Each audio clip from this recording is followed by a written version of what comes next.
Salut, c'est Ben de Retour d'Expérience. Et aujourd'hui, on va parler de comment filmer un mariage en période de Covid.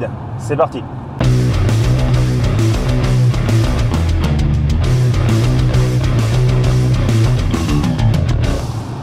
J'espère que vous allez bien. On est de retour pour une vidéo un petit peu différente, sur un format un peu plus vlog. J'ai un peu moins de temps de vous faire des vidéos en ce moment. Je pense que je vais étaler les publications plutôt tous les 15 jours que toutes les semaines. Aujourd'hui, on va parler de comment filmer des mariages en période de Covid. C'est une période assez nouvelle pour tout le monde et le métier en est particulièrement touché. Les mariages sont repoussés, sont décalés, sont parfois annulés. Alors pour illustrer un petit peu mes propos, je vais vous parler un petit peu d'un mariage que je viens de faire il y a quelques jours qui est plutôt symptomatique de ce qui se passe en ce moment. Et je vais vous expliquer comment moi j'ai décidé de prendre un petit peu le contre-pied, comment j'ai décidé de m'adapter et de m'ajuster pour arriver à en tirer le meilleur et arriver quand même à proposer à mes clients quelque chose de qualitatif. Alors on va pas refaire l'histoire, le confinement, tout ça, les règles sanitaires. Bon, effectivement, toutes ces restrictions n'ont fait que se durcir ces derniers mois. Au moment où on tourne cette vidéo, on est au mois d'octobre.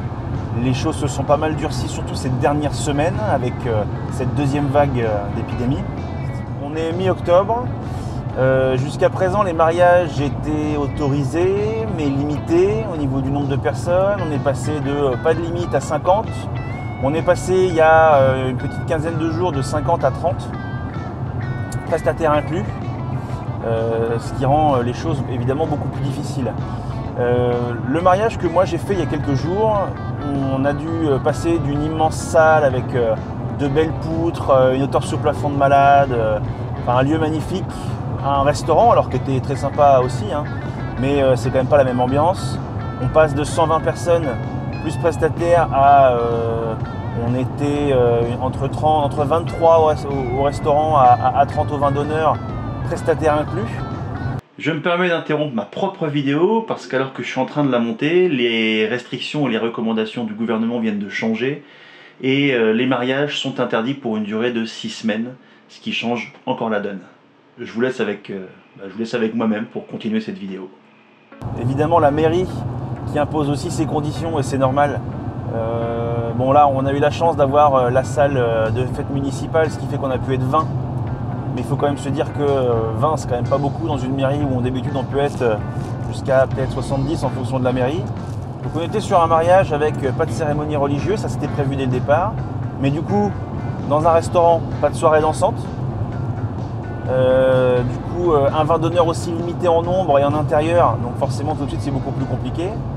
Rappelons que dans les magasins, les coiffeurs, les maquilleurs, le nombre de personnes est également limité dans l'enceinte de l'enseigne, ce qui fait que on ne peut pas avoir 5 témoins et la mariée et la maman de la mariée ensemble, c'est impossible. Donc c'est forcément soit que la mariée qui privatise, soit la mariée qui privatise avec peut-être 2 personnes. Et ça change la donne. Si on rajoute à ça le masque, qui est la contrainte obligatoire sur laquelle on ne peut pas passer, qui nous coupe quand même d'une partie des émotions du visage, tout ça devient quand même assez pénible. Alors en termes de solution, on va utiliser le bon vieux dicton de la contrainte naît la créativité. Et c'est tout à fait ce qui s'est passé pour moi. C'est-à-dire que j'ai vu ce qui se dessinait pour le mariage, j'ai vu un petit peu comment s'organiser les choses. En ayant pris contact avec les témoins, etc., je me suis rendu compte qu'il y avait du coup peu d'animation ou de discours, donc beaucoup moins de choses à filmer, beaucoup moins de temps de tournage. Donc il a fallu travailler sur des plans plus léchés, plus esthétiques. Il a fallu être un petit peu plus créatif, un petit peu plus inventif, sortir un petit peu de la zone de confort, ne pas hésiter à sortir un peu les mariés, s'épauler encore plus sur le photographe. Alors d'ordinaire, moi je guide jamais les mariés. Je filme le naturel, je prends ce qu'il y a et c'est ma façon de concevoir la vidéo de mariage. Maintenant, vu que les conditions étaient particulières, il m'est arrivé parfois un petit peu plus de les orienter lorsque je voyais un lieu qui était sympa, de leur demander tiens, vous venez, on va faire un petit tour, on va aller de ce côté-là, est-ce que vous pouvez vous tenir comme ça? J'ai pas beaucoup fait, mais je l'ai fait un petit peu, ça m'a permis d'obtenir un petit peu plus de matière, un petit peu plus de plans sympas, parce que sinon, à un moment donné, j'étais trop limité et j'aurais pas pu produire une vidéo à la hauteur de ce que je voulais. Concernant le masque, pas tellement le choix de faire avec. Alors même si en général dans les mairies, quand elles sont un petit peu conciliantes et quand les espaces de sécurité sont maintenus, quand tout le monde est suffisamment éloigné les uns des autres, le maire accepte en général que les mariés enlèvent leur masque, ce qui permet quand même de faire quelques plans sympas. Alors je t'entends derrière ton écran. Ouais, mais les masques c'est dégueulasse, c'est quand même pas super sympa, comment on peut filmer, c'est hyper inesthétique. Alors d'abord, il y a des masques qui sont pas inesthétiques, de plus en plus de gens portent des masques un peu stylés et ça faut jouer avec. Bon, quand c'est les vieux masques en papier bleu, voilà, ça on n'a pas le choix. Maintenant, il faut pas faire abstraction des masques. Il faut pas oublier que ça fait partie de ce mariage, ça fait partie de leur mariage. Ils se sont mariés à une période de Covid, ils se sont mariés à une période très particulière de notre histoire.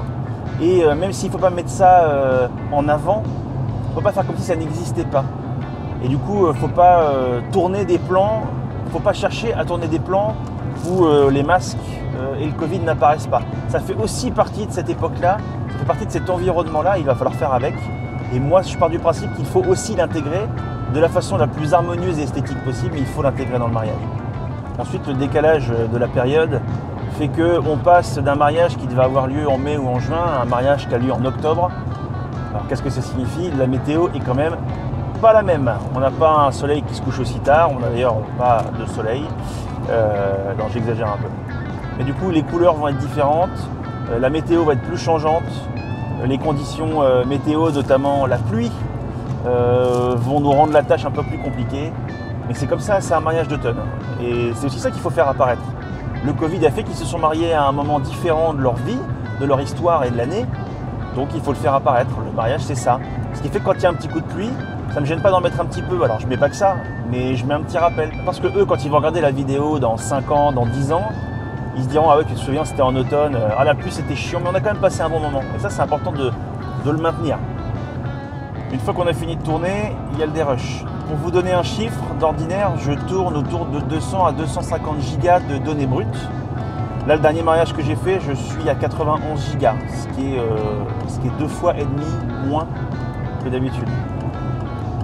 Donc moins de contenu, mais un contenu du coup un petit peu plus léché, un petit peu plus réfléchi et je l'espère un petit peu plus créatif compte tenu de ce qui se passe. Alors moi, je propose 2 vidéos en général, une vidéo courte, un peu teaser, basée plutôt sur les mariés, et une vidéo plus longue, style reportage, qui explique un petit peu l'intégralité du mariage. Bon là, pour la vidéo courte, n'ayant pas toutes les images que j'aurais voulu avoir et que j'aurais pu avoir, je vais être obligé de faire plus de découpes, je vais être obligé de faire un storytelling différent. Et je vais devoir raconter leur histoire, mais la raconter encore plus à ma manière. Peut-être passer des moments un peu moins esthétiques, et me concentrer plus sur les plans que j'estime 100% graphiques pour pouvoir compenser. Pendant le mariage, en général, j'enregistre des petits mots, je prends toujours un temps pour discuter un peu avec les témoins et les faire un petit peu causer. Là, j'ai été obligé de beaucoup plus pousser le bouchon. J'ai été obligé de prendre beaucoup plus de temps, de prendre beaucoup plus de ces petits mots et je vais devoir en intégrer plus pour compenser parce que je ne peux pas donner une vidéo reportage qui fait 10 minutes. C'est pas possible, c'est pas là-dessus que je me suis engagé. Donc il faut tout prendre, je vais devoir être beaucoup plus malin dans mon montage.